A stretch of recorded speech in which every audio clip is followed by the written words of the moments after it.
Encantada de estar compartiendo con ustedes y sobre todo obviamente con nuestro invitado especial. Mauricio, gracias por atender esta invitación que te extienden los gremios, los empresarios, las instituciones diversas que hacen parte de este comité intergremial. Muy bienvenido tú a Pereira y al Eje Cafetero. Gracias, Jimena. Estoy muy complacido. Gracias a todos ustedes por estar acá, al comité intergremial. Gracias, Ana María, por una magnífica presentación y el gran trabajo que está haciendo la Sociedad de Mejoras y ProRisaralda, o el trabajo maravilloso. Esta mañana estuvimos con los jóvenes que hacen parte del programa de Politeia, que son unos jóvenes que pues ya son líderes en sus diferentes áreas y campos, y qué bueno poder haber interactuado con ellos, también haber tenido reuniones con otros grupos de empresarios. O sea, estoy feliz de estar en Pereira. Para mí Pereira siempre es un polo de energía. Ver todo lo que están haciendo, ver estas ideas del país del futuro lo anima a uno mucho, porque quiere decir que nosotros no nos hemos dejado. Somos más país que gobierno. Esta es la demostración. Aquí hay más país que gobierno. Hemos tenido unos años muy regulares, hemos tenido unos años en los que hemos perdido el rumbo, pero gracias al trabajo que están haciendo ustedes, gracias al trabajo del Comité Intergremial, gracias a ProRisaralda, ustedes están manteniendo siempre ese sueño y esa visión muy clara. Entonces, eso es lo más motivante que puede haber para este ejercicio de estar en la política. Muchas gracias, Mauricio. Efectivamente, así mismo lo sentimos nosotros, con un gran dolor de país, pero con un gran orgullo por lo que sucede y seguimos viendo en esta gran región, en este bonito departamento que tiene empresarios sumamente resilientes. Y bueno, Mauricio, yo le quiero proponer un ejercicio para este conversatorio que vamos a tener. Desde el Comité Intergremial, con sus 27 instituciones que hacen parte, las cámaras de comercio, los gremios, universidades, asociaciones de profesionales y distintas entidades de carácter privado, hemos preparado un derrotero que estamos compartiendo y revisando con los distintos precandidatos que nos visitan. Yo le propongo entonces que abordemos unas preguntas que tenemos allí, que las respuestas no se extiendan más de unos 5 minutos y Daniela nos ayudará moderando ese tiempo.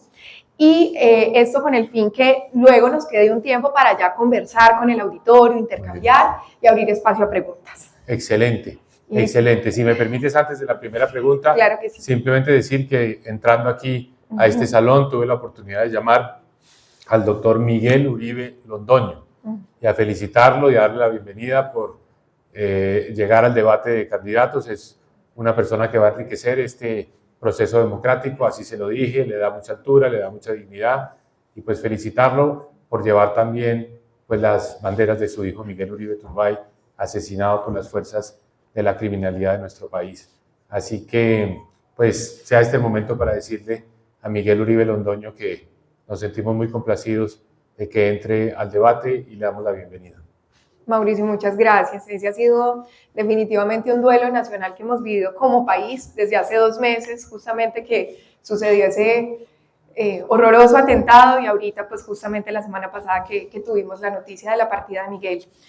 Y bueno, entonces comencemos hablando de Mauricio Cárdenas. Ya nos compartieron esa hoja de vida, todos esos estudios, esos cargos, pero cuéntenos entonces, Mauricio, ¿quién es Mauricio Cárdenas? ¿Y por qué ese exministro de Hacienda se lanza en este momento? Justamente, ¿qué le inspiró a lanzarse y a ser precandidato actual junto con los otros 70 precandidatos que ahorita vamos a hablar justamente de ese panorama político, pero por ahí terminamos? Entonces, hablemos primero de Mauricio Cárdenas. Pues mira, yo soy el hijo de una familia, de una pareja de antioqueños que muy recién casados decidieron moverse a Bogotá, a probar suerte, a desarrollar sus carreras en Bogotá. Como toda familia antioqueña, lo hizo en principio desde por 2 años, pero bueno, se quedaron toda una vida. Yo crecí, yo me eduqué, yo me casé en Bogotá, soy el padre de 3 hijas, tengo una esposa que ha sido una compañera maravillosa para educar a estas 3 niñas. Por acá tengo una de ellas que nos está acompañando hoy. He tratado de que la familia sea parte muy importante de todo este proceso político, porque eso energiza al candidato, pero también lo hace sentir cerca al apoyo y a la familia. Yo crecí muy de cerca al café, porque mi padre pues trabajó 40 años en la Federación de Cafeteros, y yo recuerdo mucho ahora que estoy en este ejercicio de la política, mi adolescencia, porque siendo totalmente sincero y franco con ustedes, a mí el mejor plan que me podían proponer para un fin de semana era acompañar a mi padre por sus recorridos por el país cafetero, porque él salía por su trabajo a visitar a las cooperativas, a visitar a los comités, a inaugurar las obras, épocas en las que los comités hacían mucha inversión, y a mí me encantaba acompañarlo. Y eso yo creo que fue mi primer contacto con la política, o por lo menos con el mundo de lo público. Me gustó mucho, y esa ha sido mi vocación, estar en lo público.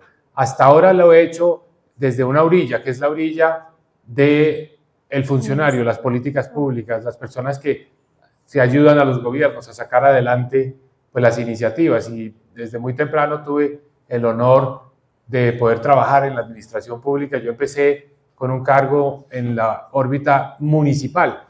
Fui gerente de la empresa de energía de Bogotá en una época muy difícil, cuando Colombia estaba en medio del apagón, y para salir del apagón la empresa de energía de Bogotá tenía la responsabilidad de terminar una hidroeléctrica, que era la hidroeléctrica del Guavio, que por cierto era como el gran escándalo de corrupción de la época. Yo me acuerdo cuando les dije a mis padres que me iba a ser el gerente de la energía y tenía la responsabilidad de terminar el Guavio, pues se preocuparon, fruncieron el ceño y dijeron, no, pero ¿cómo te metes en eso? Eso está totalmente contaminado. Y dije, no, las oportunidades en política están asociadas también a los desafíos, a las dificultades. Y Colombia iba a salir del apagón, y pues ahí logramos terminar el proyecto. Colombia salió del apagón. Conocí al entonces presidente de Colombia, a quien no conocía, el doctor César Gaviria, y a los 2 meses, un buen día de sorpresa, me llamó a la oficina y me dijo, quiero que se venga a trabajar conmigo de ministro de Desarrollo Económico.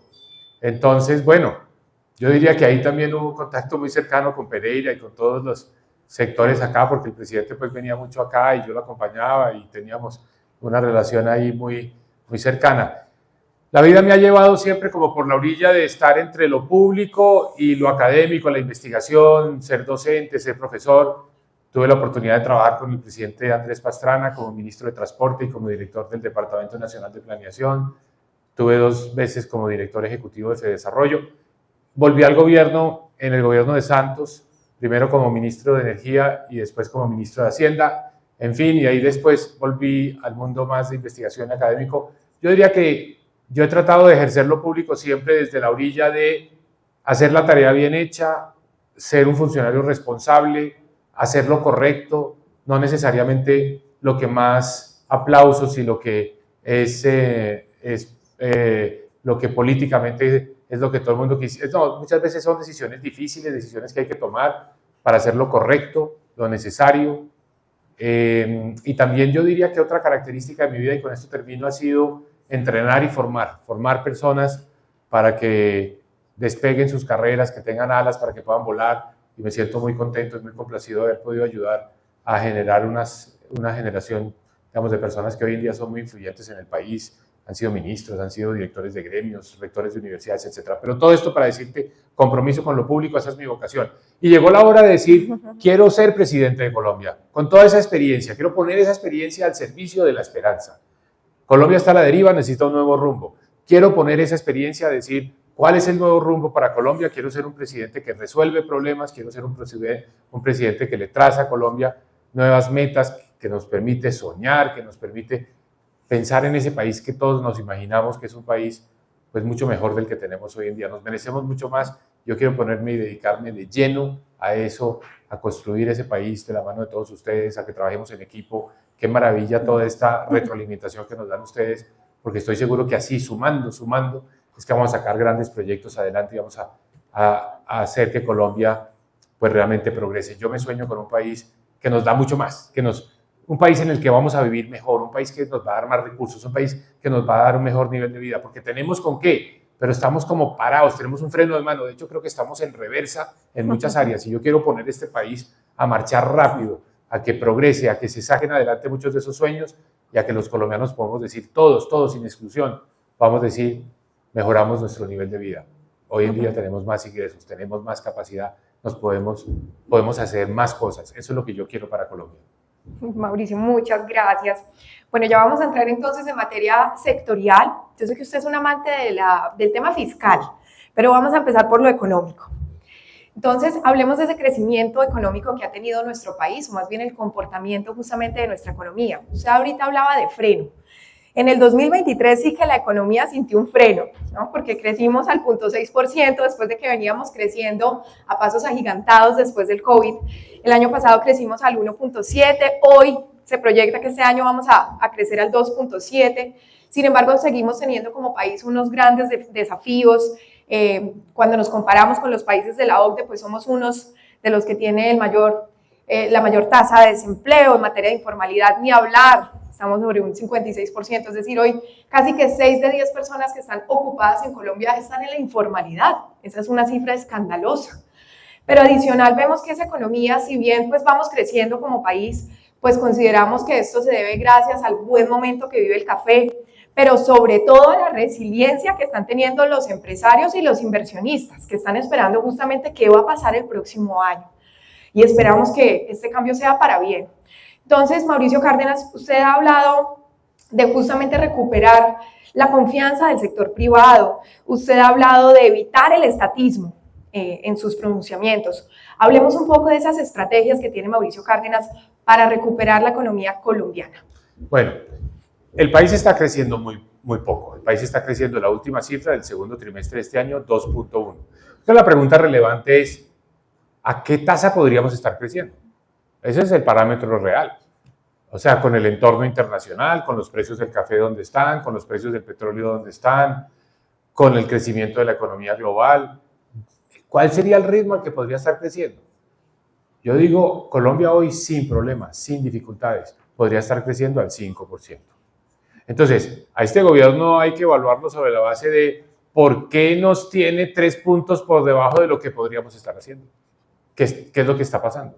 Yo diría que la explicación es que hoy en día, cualquier persona que se propone hacer un negocio en nuestro país y le habla a un socio, a un amigo de meterse en un negocio, la respuesta automática, lo que está en nuestra cabeza, en nuestro marco mental es espérate a ver, o espérate a ver, espérate a ver. Y esas frases no terminan, no tiene uno que terminar la frase porque ya todo el mundo sabe que lo que le está diciendo es espérate a ver qué pasa el año entrante con las elecciones. Porque con las condiciones actuales no hay confianza. ¿Quién se va a meter? O sea, el gobierno no cree en el programa Mi Casa Ya, el gobierno no cree en las 4G, el gobierno ha creado una crisis muy fuerte, muy profunda en el sector de la salud. ¿Quién se va a meter a invertir ahí? Entonces, espérate a ver. Y eso es lo que nos tiene parados. Nos tiene creciendo al 2, cuando deberíamos estar creciendo al 5. Yo quiero ser el presidente que hace que la respuesta automática, esa que viene, digamos, casi que instantánea en nuestra cabeza, es cuando le propone un negocio, usted dice, hágale, porque si no lo hago, el vecino, el competidor lo va a hacer. ¿Cómo hace un presidente para cambiar la forma de pensar de todos nosotros del espérate a ver al hágale? Tomando decisiones claras, concretas, directas, que la gente diga, ese señor me produce confianza, va por el camino que es. No ha resuelto todos los problemas, pero tiene la ruta clara. Eso es lo que va a hacer que ustedes a partir del 7 de agosto del año entrante, o incluso antes, desde el día de las elecciones, en segunda vuelta, digan, hágale, ya llegó la hora, llevamos mucho tiempo con este proyecto aquí engavetado, llegó el momento de ponerlo a rodar. Entonces, el país puede crecer mucho más. Ha habido, en mi opinión, los grandes errores en términos de crecimiento de este gobierno han sido 2. El primero, parar el modelo de las 4G. Íbamos muy bien y se estaban haciendo las carreteras. Este gobierno dijo que no, que porque el sistema de inversión privada en carreteras no le gusta porque implica peajes. Y dijo, me voy a dedicar a las vías terciarias. Y yo dije, bueno, pues listo, es una preferencia. Pero es que no ha hecho las vías terciarias tampoco. Entonces, ni rajan ni prestan el hacha, nos quedamos sin el pan y sin el queso. Segundo problema de este gobierno, un modelo que estaba funcionando como un relojito que se llama Mi Casa Ya, seguramente algunos de ustedes son constructores. Mi Casa Ya, lo habíamos creado, el de las 4G también lo creamos, el de Mi Casa Ya lo creamos, lo fuimos perfeccionando. Muy bien jalado, muy bien pensado. El empresario hace la vivienda, el gobierno pone el subsidio, le pagamos un subsidio a los bancos para que bajen la tasa de interés, en fin, las cajas de compensación también se meten. El programa venía funcionando muy bien. Este gobierno dijo, no me gusta. ¿Por qué no le gusta? Porque es que es el sector privado el que recibe los subsidios del gobierno para hacer las viviendas. No, es el comprador el que recibe el subsidio. El empresario lo que está haciendo es construir. Y si tiene una rentabilidad, es una rentabilidad que regula el mercado, porque es que en Colombia hay 1.000 o 2.000 o 3.000 firmas constructoras. Entonces, eso no es que usted esté beneficiando un monopolio, no, aquí hay competencia en el sector de la construcción. Bueno, no hubo forma de que el gobierno entendiera que mi casa ya era para beneficiar a la gente, no para beneficiar a los constructores. Y como mete a los constructores en el paquete en el que tiene a todo el sector privado que lo califica de explotador, de esclavista, lo tiene contra las cuerdas, entonces acabó con eso. Esos dos le cuestan al país un punto y medio de crecimiento, haber puesto esos dos frenos de mano. Y un punto más, aquí hay una cosa que es una debacle, que le cuesta al país medio punto de crecimiento al año. Y casi no se habla de eso. Se llama la consulta previa. No sé si ustedes han tenido que enfrentarse a la consulta previa, pero la consulta previa tiene parados los proyectos de energía renovable en La Guajira, tiene parada la vía Mulalolo-Guerrero, tiene parada la línea de interconexión que trae la energía de La Guajira al interior del país, tiene parada la exploración de gas costa afuera. La consulta previa ha resultado en un verdadero desastre. Es una fuente de extorsión, de chantaje. A la consulta previa hay o que acabarla o que reformarla de raíz, no más extorsión.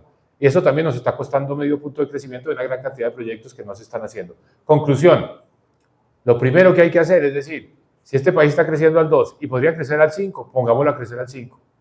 Y eso es, ahí está la fórmula. Y si queremos más, ya entonces hay que innovar. Yo no me voy a quedar contento diciendo, oiga, pongo en marcha los programas que ya creamos, como las 4G y mi casa ya. No, eso es lo mínimo, eso es lo mínimo. Eso es volver a aprender la máquina. El presidente tiene que empezar a pensar en lo nuevo, en lo adicional, en lo extra. Y ahí vienen los proyectos como el de la Altillanura y los del nearshoring, es decir, de traer a Colombia la producción que hoy está saliendo de la China, que Estados Unidos ya no le va a comprar a la China, pero la deberíamos traer nosotros para hacerla aquí en Colombia. Entonces, bueno, ahí va a venir la creatividad del presidente de decir nuevos retos, nuevos programas y poner este país a crecer más del 5%. Así lo veo yo. Mauricio, gracias. Ahora revisemos este aspecto fiscal, que va muy ligado justamente a nuestro crecimiento como país. Bueno, ahorita estamos proyectando un déficit del aproximadamente hasta el 8%. Tenemos una deuda que supera el 60% del PIB, pero adicional nos acaban de presentar un presupuesto desfinanciado por más de 20 billones, una vez más, que implicaría una nueva reforma tributaria. Usted, por su parte, ha sido pues bastante crítico, obviamente, por su experiencia en esa cartera, y ha hablado justamente del control estricto del gasto público, de no imponer nuevos impuestos, ha hablado justamente de la problemática que se tiene actualmente con el empleo militante y de respetar, por supuesto, la regla fiscal que está siendo bastante pisoteada en este momento. Entonces, cuéntenos cuál sería esa política fiscal suya y ¿entraría usted con una reforma tributaria o cómo manejaría usted este tema? Bueno, gracias, Jimena. A ver, a nosotros generalmente no nos interesa saber cómo funciona el corazón. O sea, nadie se pone a estudiar el corazón y uno sabe que hay unos médicos especializados que saben mucho de eso y no tenemos que estar en el día a día entendiendo cómo funciona la circulación. Es decir, nos podemos despreocupar de eso. Eso es lo que ha pasado en Colombia históricamente con las finanzas públicas. Hay unos señores allá, ministros de Hacienda, directores de presupuesto, Departamento Nacional de Planeación, y uno sabe que más o menos manejan esas finanzas públicas de una manera seria y responsable. Con el paso de los años nos pusimos unas reglas en una ley que se llama la regla fiscal, que además le hace, que restringe más el manejo de las finanzas públicas, lo ordena más. Bueno, ahora nos vamos a tener que volver todos expertos en cómo funciona el corazón. Porque como pasa siempre, cuando falla un órgano vital, uno ya no puede pensar en absolutamente nada más. Y todavía no hemos visto el problema. Aquí nadie está sintiendo síntomas de problemas del corazón. Si usted sale a la calle y pregunta, ¿hay un problema fiscal? Nadie levanta la mano, que no se siente. Pero el día que se sienta, les aseguro que nadie va a hablar de nada distinto. Y nosotros estamos a punto de entrar al quirófano. ¿Por qué? ¿Por qué? Porque Colombia viene acumulando unos desequilibrios, unos descuadres en las cuentas del gobierno gigantescos. Lo dijo el otro día el presidente Petro, me llamó la atención, dijo, el Estado colombiano está quebrado. Claro que está quebrado, porque es que tienen un nivel de gasto que excede por mucho a los ingresos. Voy a poner una cifra, voy a tratar de no usar muchas cifras acá.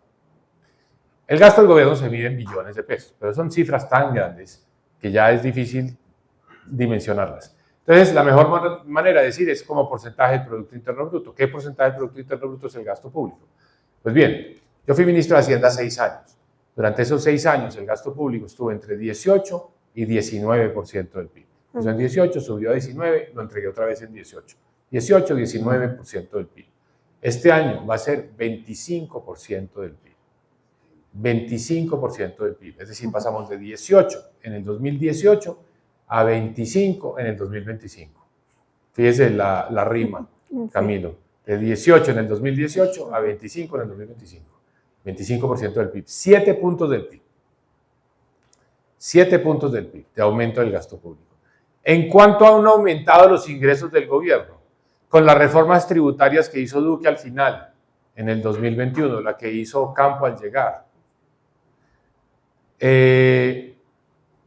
¿Cuánto han subido los ingresos? Ya sabemos que el gasto ha subido en 7 puntos del PIB. Los ingresos han subido en 1 punto del PIB.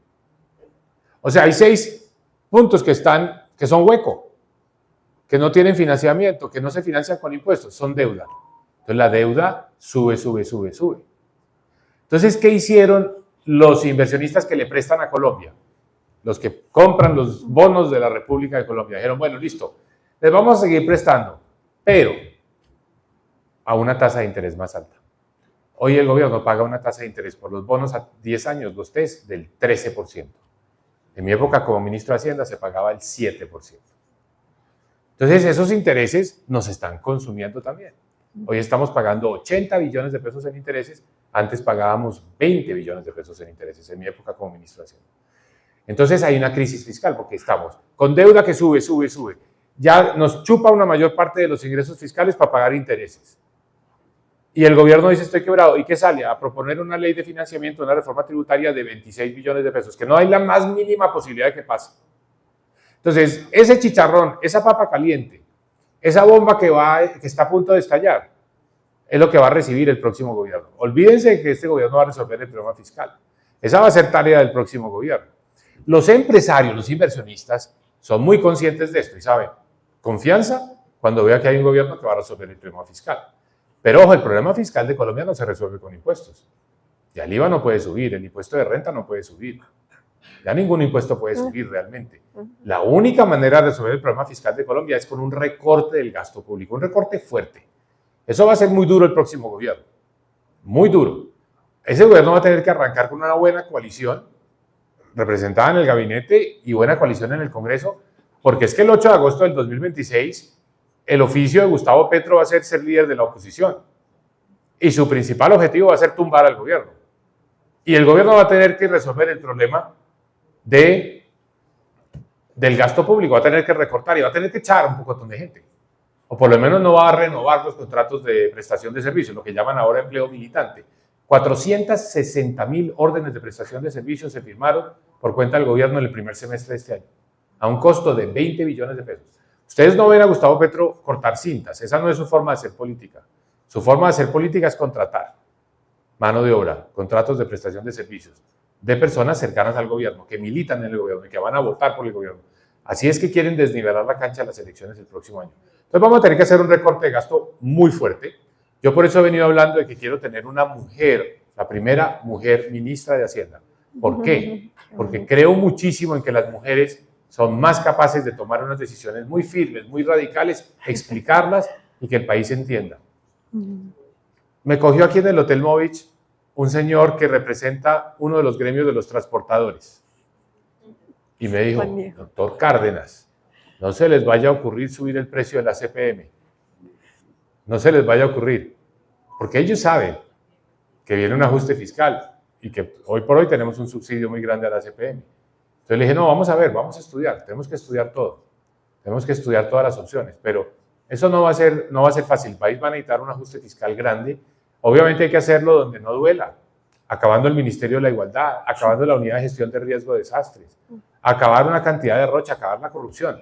¿Qué tenemos que hacer? A los congresistas de este país, los congresistas de este país son los portadores del peor hábito que puede haber. Una cultura, unas costumbres políticas.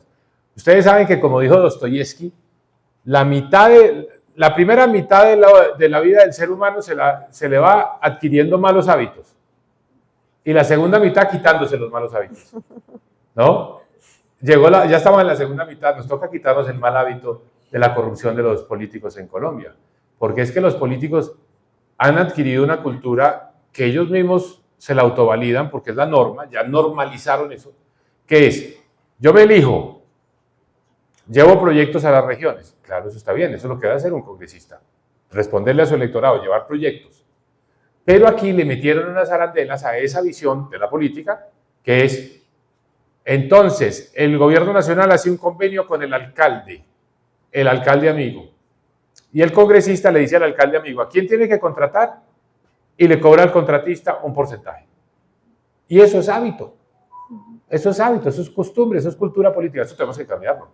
Y eso necesita un acuerdo nacional al comienzo del próximo gobierno para decir, lo primero que hay que hacer en el ajuste fiscal es que no más esos proyectos regionales de inversión donde el congresista se queda con un porcentaje del proyecto. Muchas gracias, Mauricio. Bueno, ahora nos vamos a viajar, nos vamos a la cartera del Ministerio de Relaciones Exteriores, ¿sí? Y bueno, es importante resaltar el vaivén que hemos tenido con Estados Unidos, este sube y baja, sobre todo este año, de las relaciones con Estados Unidos, con nuestro socio estratégico con el cual tenemos relaciones desde hace más de 200 años. Y tenemos también un panorama con Venezuela, donde tenemos ya una zona binacional establecida, algo que no ve con muy buenos ojos la comunidad internacional, por supuesto. Hace unos meses se firmó el acuerdo de cooperación con China para entrar a la ruta de la seda. Ahorita con Perú nos dio por sacar un escándalo y armar una pelea donde no existe con la isla de Santa Rosa. Y en esta materia, entonces, en cuanto a esta cartera de las relaciones exteriores, usted ha hablado justamente de la importancia de la relación estratégica y serena con los Estados Unidos, de la diplomacia profesional para evitar choques innecesarios. Todo esto lo sacamos de comunicados, de pronunciamientos que usted ha dado con la ayuda de Oscar, nuestro consultor. También ha resaltado justamente la importancia de tener una agenda exterior articulada a un gran acuerdo nacional. Entonces, cuéntenos cómo manejará Mauricio Cárdenas esta cartera del Ministerio de Relaciones Exteriores, más aún cuando ya tenemos una advertencia de que cualquier persona puede ser embajador y no necesitan inglés ni estudios profesionales. No, es que hoy los cargos públicos no se necesita hoja de vida, lo que necesita es ser un activista.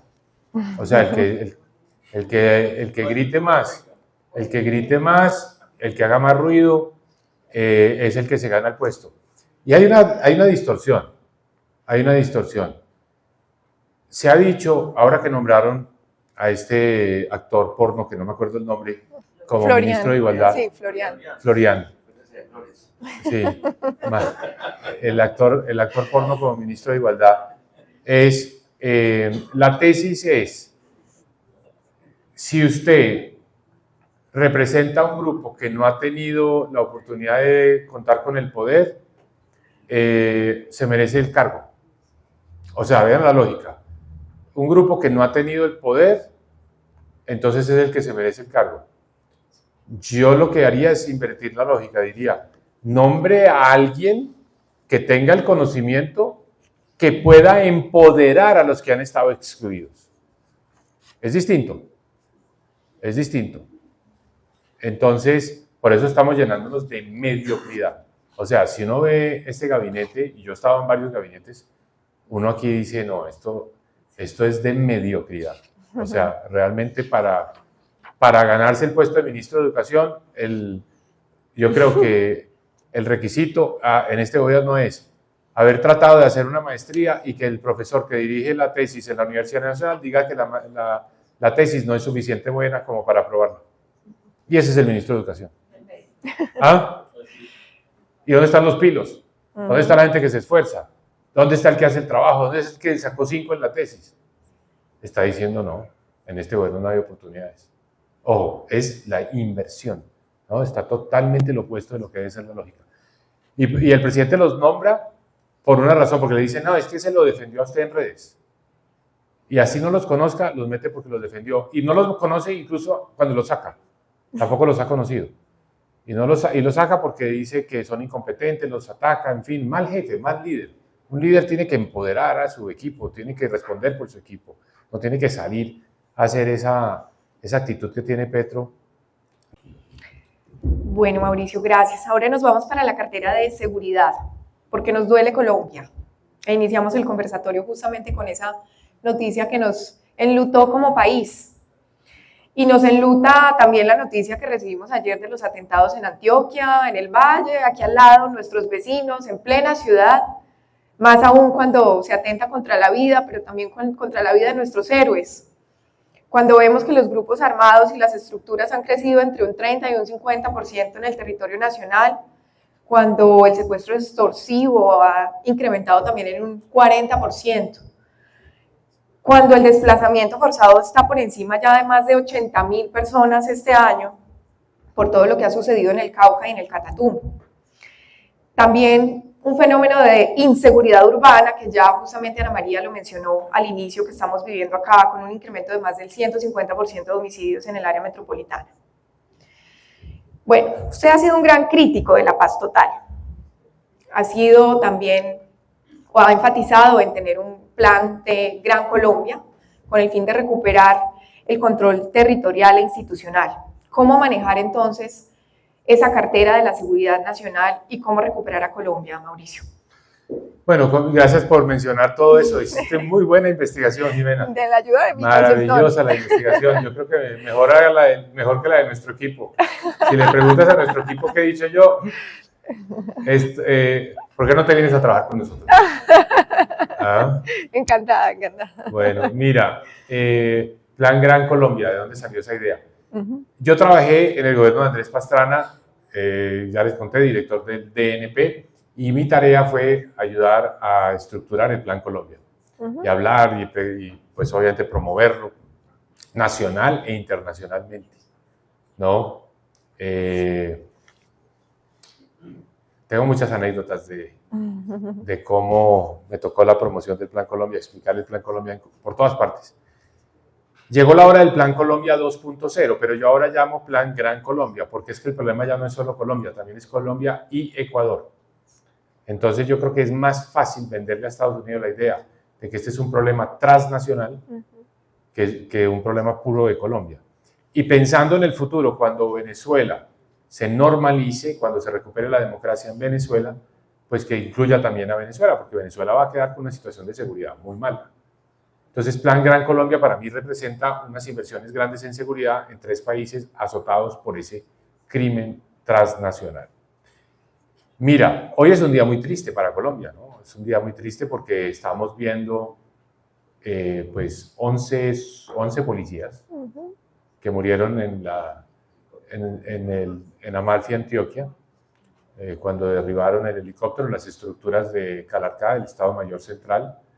Y qué triste también decirlo, pero es real, el guerrillero que lideró ese operativo es uno que estaba hace muy poco en las camionetas de la UNP que circulaban por Antioquia, que las pararon en un retén y que al final, después de tenerlos un rato parados, dijeron no, déjenlos seguir porque son guerrilleros Estado Mayor Central, gestores de paz. Gestores de paz. Perdóname, el gestor de paz derribando un helicóptero, matando a 11 policías. El gestor de paz. Ese hecho, no se necesitan muchas explicaciones, demuestra lo mal que está Colombia. Lo mal que está Colombia. La paz total protege a estos personajes, les pone el Estado al servicio de ellos. Las camionetas de la UNP son el Estado al servicio de ellos. Para ellos bajarse un helicóptero de la Policía Nacional y matar a 11 policías. Y vámonos al Valle del Cauca. Un atentado terrorista indiscriminado contra la población civil. Me hablaban esta mañana de 8 muertos y 65 víctimas. En un día, los 11 de la policía en Amalfi, 8 en Cali, 19.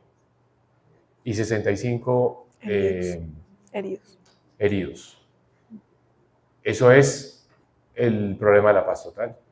O sea, lo primero que hay que hacer, yo se le decía a Gustavo, al presidente Petro, le dije, o sea, ¿qué hizo Andrés Pastrana cuando vio que el proceso de paz del Caguán no iba para ningún lado?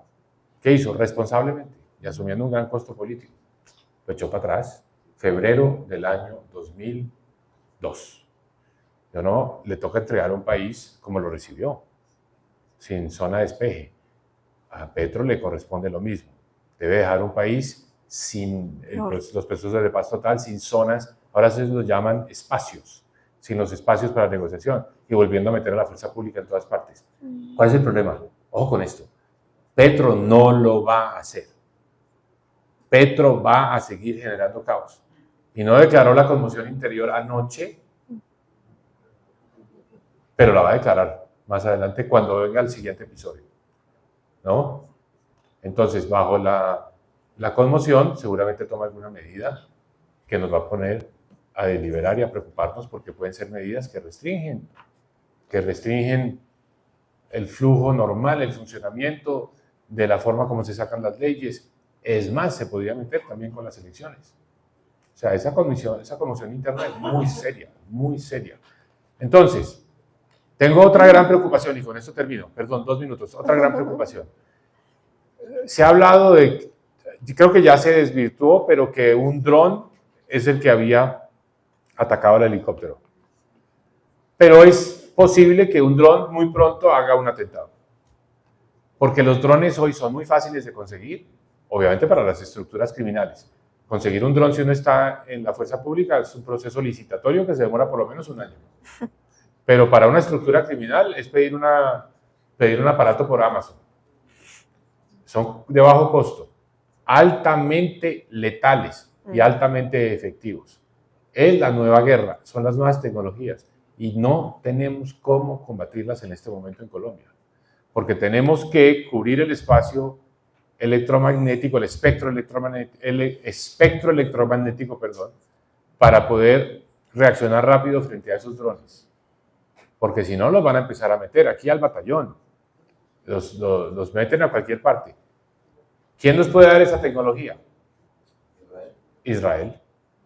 ¿Cómo están nuestras relaciones con Israel en este momento? Desastrosas. Rotas. Entonces, ¿qué vamos a hacer?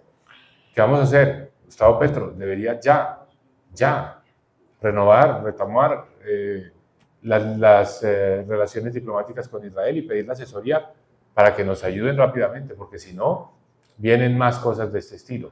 Es que solamente la celebración de esos guerrilleros de Estado Mayor Central, Calarcá, anoche, que vi por videos en redes, del éxito que habían tenido bajándose un helicóptero, le produce dolor de patria.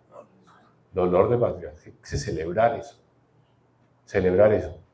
Esos personajes no solo no deberían estar en las camionetas de la ONP, no solo deberían dejar de ser gestores de paz, deberían, esos señores deberían estar en las cárceles de máxima seguridad, incomunicados, totalmente incomunicados. Eso es lo único que esperamos los colombianos. Gustavo Petro no lo va a hacer y por lo tanto el 7 de agosto el país que vamos a recibir va a ser un país muy complejo, muy complejo. Va a ser un país no para principiantes, va a ser un país para manos expertas. Esto no va a ser para aprender en el cargo. Yo sé que hay 70 candidatos, hay mucha gente bien intencionada, hay muchos muchachos que tienen carreras políticas por delante, no es el momento de ellos. No se puede llegar a improvisar. Necesitamos a alguien que ya haya hecho el recorrido, que tenga experiencia, que sepa mandar y lo peor, que sepa tomar decisiones difíciles, porque lo que vamos a tener que hacer no es fácil. Difíciles, necesarias, difíciles, impopulares. Se van a tener que tomar medidas de ese corte para poder sacar este país de las crisis en las que está. Gracias, Mauricio. Bueno, y hablando de difícil, bien difícil ha sido la transición energética en este país. Creo que Colombia ha sido líder en el panorama internacional de cómo no se debe hacer una transición energética. Yo creo que chuleamos todo el checklist. Usted ha sido un gran, pues, por supuesto, abanderado de garantizar la seguridad energética. Ha hablado justamente de cómo ese gas importado, pues, contamina mucho más y es mucho más costoso, y es como, abro comillas, si tuviéramos carbón en nuestras estufas. Así es. Adicionalmente ha hablado, como lo mencionaba al principio, de destrabar los proyectos frenados por las consultas previas. Entonces hablemos un poquito de esta materia ya para ir finalizando y abrir micrófono. Gracias. Sí, lo dijiste muy bien, muy claro, más claro que yo. Esta no es la transición climática o la transición energética que necesita Colombia. La verdad, la transición que nosotros necesitamos es dejar de deforestar. Nosotros tenemos que dejar de deforestar. Esa es la mayor contribución que podemos hacer al problema de cambio climático. Entonces, allá nos deberíamos enfocar. Es más, a dar incentivos para que los campesinos, los colonos, las comunidades indígenas, los agricultores protejan, no destruyan, recuperen, reforesten, no deforesten. Es lo que hay que hacer, simplemente pagarle a las personas que viven en medio de nuestros bosques, nuestras selvas, para que presten servicios ambientales y nosotros de esa manera le contribuimos al mundo. Y hay muy buenas posibilidades, podemos ganar mucha plata prestando esos servicios ambientales. Hasta ahora no hemos podido monetizar nuestra biodiversidad. Y el error ha sido en pensar que la contribución nuestra es dejar de producir petróleo o gas. Porque la demanda de petróleo y la demanda de gas es muy difícil que cambie, no va a cambiar en el corto plazo. El mundo sigue consumiendo la misma cantidad de petróleo de hace 1 año o 2 años. Y eso va a seguir así. Entonces, si Colombia deja de producir petróleo, alguien más lo va a producir. Y probablemente va a ser un país rico. ¿Qué sentido tiene que Noruega o Canadá o Arabia Saudita o Emiratos ganen más produciendo petróleo y nosotros perdamos? No tiene ninguna equidad, ninguna justicia. Ahora que se habla de la transición justa. Es totalmente injusta, porque Colombia debería ser el país que produce el último barril de petróleo que va a necesitar la humanidad. Y en el caso del gas se nos bajó la producción, porque no hay exploración, y eso nos puso a importar. Ya empezó a importar el país el año pasado. Y el gas importado es costosísimo, vale 3 veces más que el gas nuestro. La gente está pagando esa cuenta, y eso es absolutamente innecesario. Nosotros podríamos estar produciendo ese gas. Entonces, mi propuesta 7 de agosto del 2026 es, primero tenemos que hacer una asamblea extraordinaria en Ecopetrol para cambiar la junta directiva y para cambiar el presidente de la compañía. Inmediatamente, sin dar ningún tipo de compás de espera. 2, tenemos que autorizar los proyectos de uso del fracking y todas las tecnologías para aumentar la producción de petróleo y gas en Colombia. Obviamente de manera responsable, como dice el video. Responsable. Y necesitamos que haya otra vez utilidades en Ecopetrol que son muy importantes para resolver el problema fiscal de Colombia. Entonces, bueno, está claramente que esto es con el sector petrolero, lo necesitamos desde todo punto de vista y hay que hacer todo lo necesario, incluyendo autorizar los proyectos de fracking para que la producción de petróleo y gas en Colombia vuelva a aumentar. Bueno, yo ya con esta pregunta me despido porque sé que están ávidos de coger este micrófono nuestra audiencia. Entonces, hablemos de salud, que también nos duele mucho a los colombianos. Ver acá las filas de las personas que están esperando desde las 3 de la mañana, a ver si luego de que lleguen encuentran realmente su medicamento. Ver cómo justamente la deuda de las EPS ya sobrepasa los 32 billones de pesos.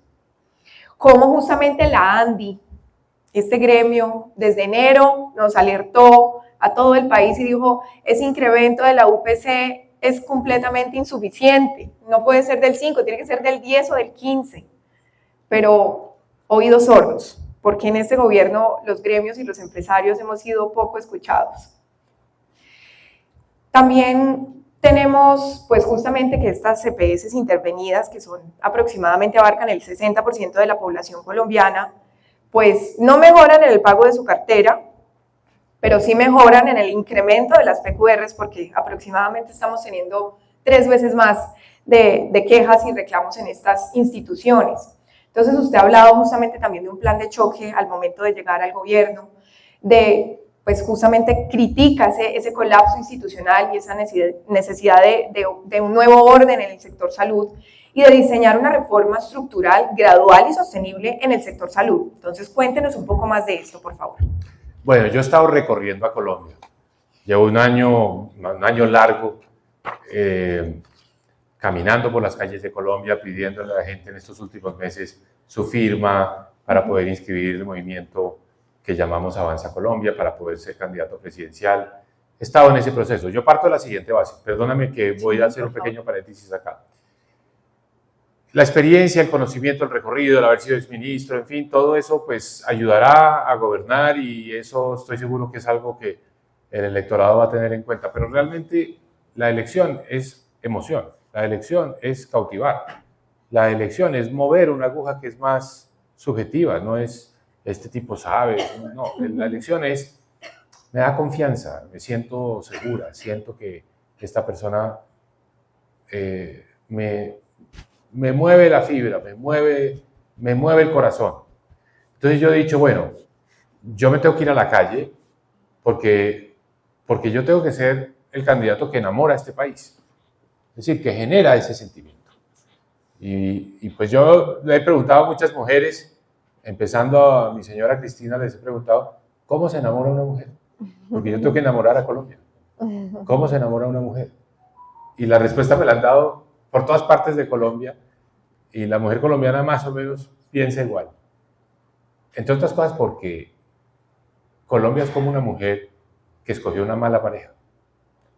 Escogió una pareja incumplida, una pareja maltratadora, una pareja que es también, yo pienso, un poquito, pues usemos un término, que no se puede confiar en esa pareja, ¿no?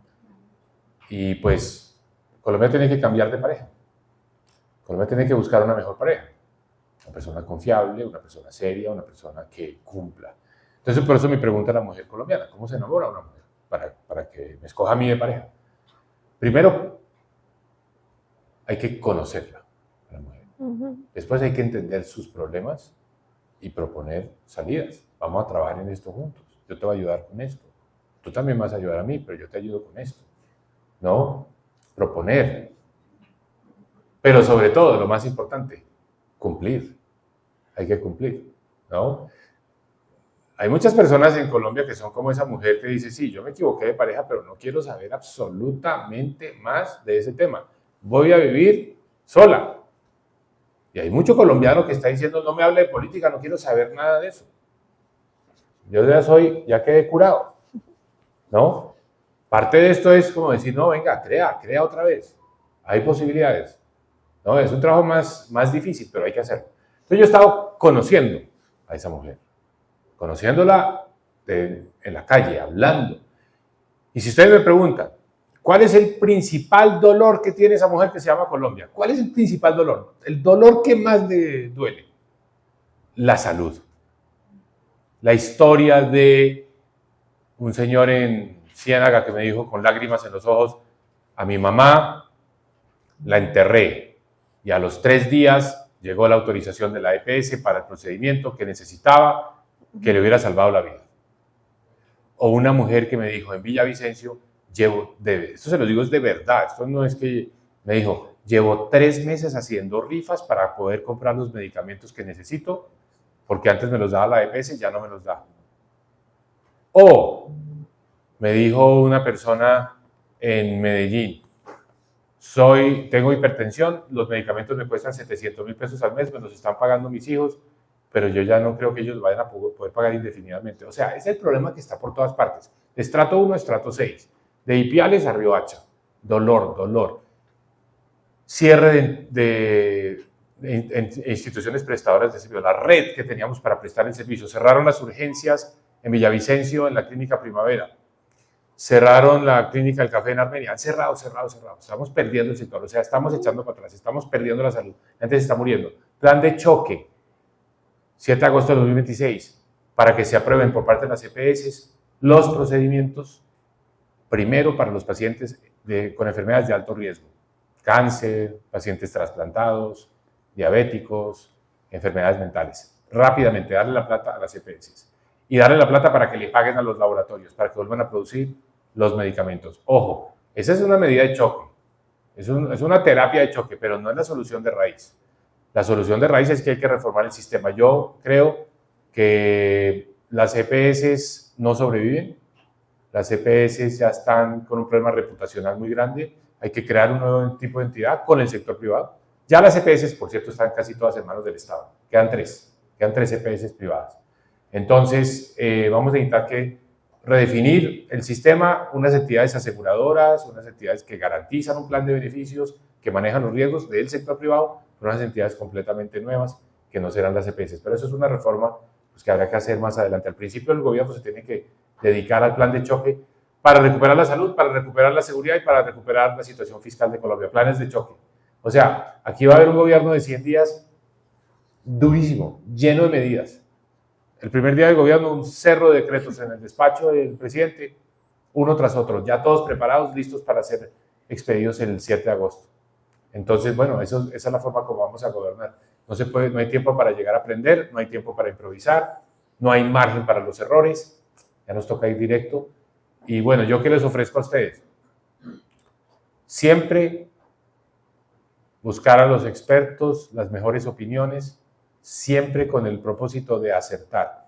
Y nunca tratando de cuidar el capital político y evitar las medidas que son necesarias. Nunca. Siempre yo prefiero salir al 2030, hice la tarea, no tengo capital político, no importa, fui el presidente que Colombia necesitaba para una transición, para estabilizar este país dentro de una gran coalición y sobre todo para que el país no se tire por un precipicio, que es hacia donde va si seguimos con el pacto histórico y tenemos la versión 2.0 del pacto histórico. Muchas gracias, Mauricio, por responder a estas inquietudes que tienen los gremios y el sector. ¿Quieres hacer alguna intervención No, dale, antes de? Vamos al micrófono, vamos a las preguntas y a los comentarios. Por cierto, comentarios, sugerencias, críticas, aquí lo que tenemos es que ganar.